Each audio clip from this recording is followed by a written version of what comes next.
Hi guys, আমি অর্পিতা। আজ নিয়ে এসেছি আপনাদের জন্য একটা নতুন রেসিপি। রেসিপিটি হলো চিংড়ি পটল। তা চলুন যাওয়া যাক মিউজিকের পরে কিচেনের দিকে।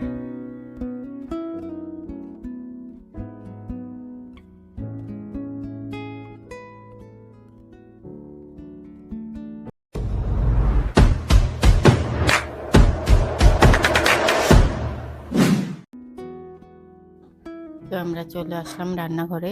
কড়াই আমি গরম করতে বসিয়ে দিয়েছি। এবার তেল দিয়ে দেব, পরিমাণ মতো তেল দেব। তেলটা গরম হলেই পটলটা আমি ভেজে নেব।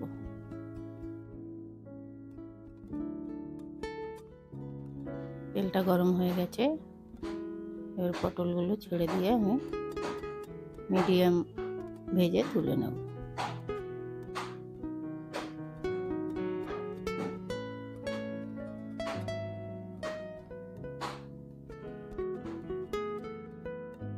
বেশ নাড়াচাড়া করে পটলগুলো ভাজতে হবে যাতে ধরে না যায়।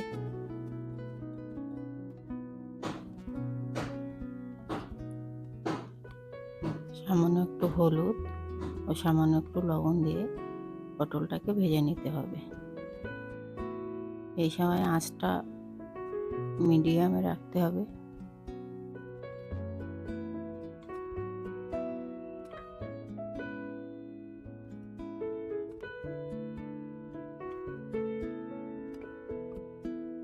পটল ভাজা আমার প্রায় হয়ে গেছে। এবার পটলগুলো আমি তুলে নেব।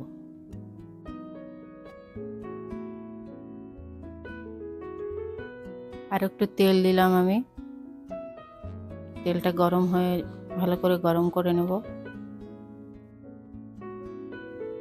এবার আলুগুলো ছেড়ে দিয়ে মিডিয়াম করে ভেজে নেব। আমি 1 পিস আলু দিয়েছি, লম্বা লম্বা করে কেটে নিয়েছি। নাড়াচাড়া করে এটাকে ভালো করে ভেজে নেব। সামান্য একটু হলুদ ও সামান্য একটু লবণ দেব।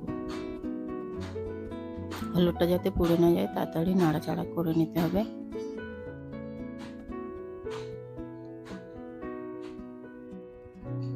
একভাবে নাড়তে হবে, না হলে পুড়ে যাবে।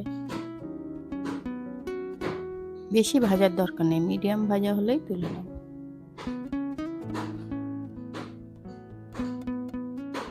আর একটু তেল দেবো পরিমাণ মতো।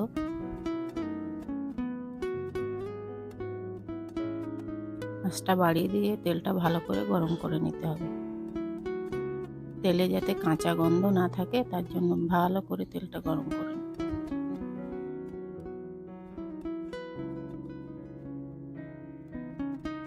আমি চিংড়ি মাছগুলো সব ছেড়ে দিলাম। আমার এখানে 500 গ্রাম পরিমাণে চিংড়ি মাছ আছে।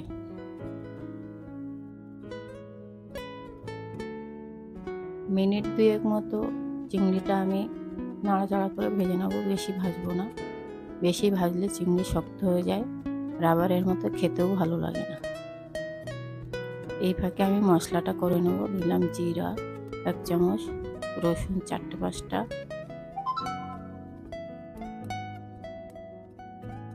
এক চামচ মতো ধনিয়া গোটা,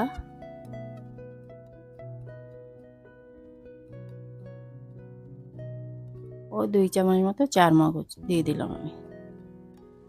এবার পেস্টটা আমি করে নেব।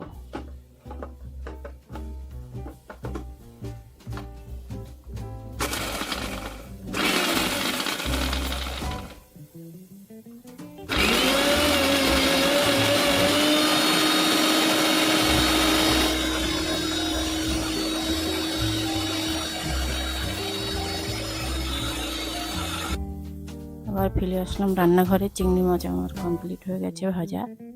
তুলে নেব এবার চিংড়িগুলো।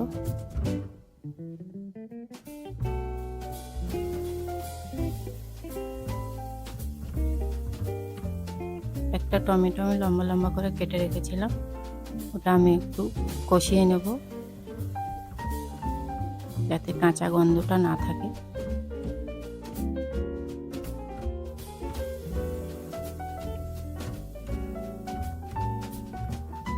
আমি যে পেস্টটা করেছি পেস্টটা আমি এবার এর মধ্যে দিয়ে দিলাম। পেস্টটা দিয়ে নাড়াচাড়া করে মিনিট খানেক এটাকে আমি কষিয়ে নেব।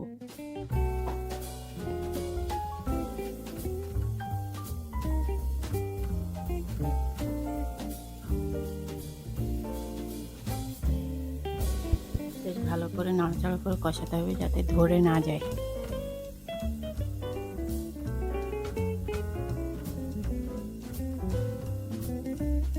এবার আমি দিয়ে দেব 1 চামচ লবণ ও পরিমাণ মতো হলুদ।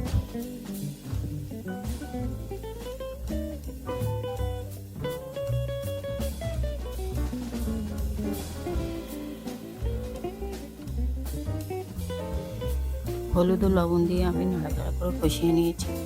কষানো আমার হয়ে গেছে। এবার আমি চিংড়িটা ঢেলে দিলাম, দিয়ে একটুখানি নাড়াচাড়া করে নেব যাতে মশলাটা চিংড়ির মধ্যে ভালো করে চলে যায়।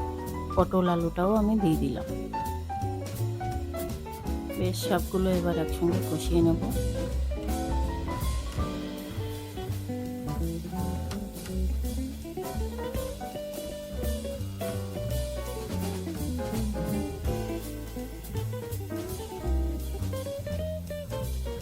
মিক্সি দেওয়া জলটাও আমি দিলাম, পরিমাণ মতো জল দিয়ে দিলাম এর মধ্যে আমি।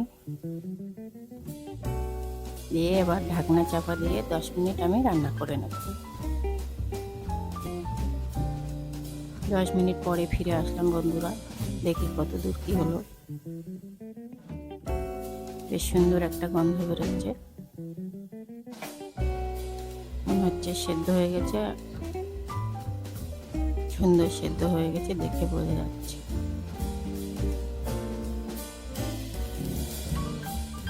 এবার আমি দিয়ে দিলাম 1 চিমটি কসুরি মেথি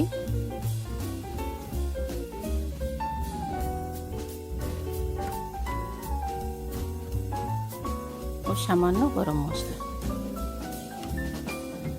এটাকে আমি একটু নেড়ে চেড়ে নেব।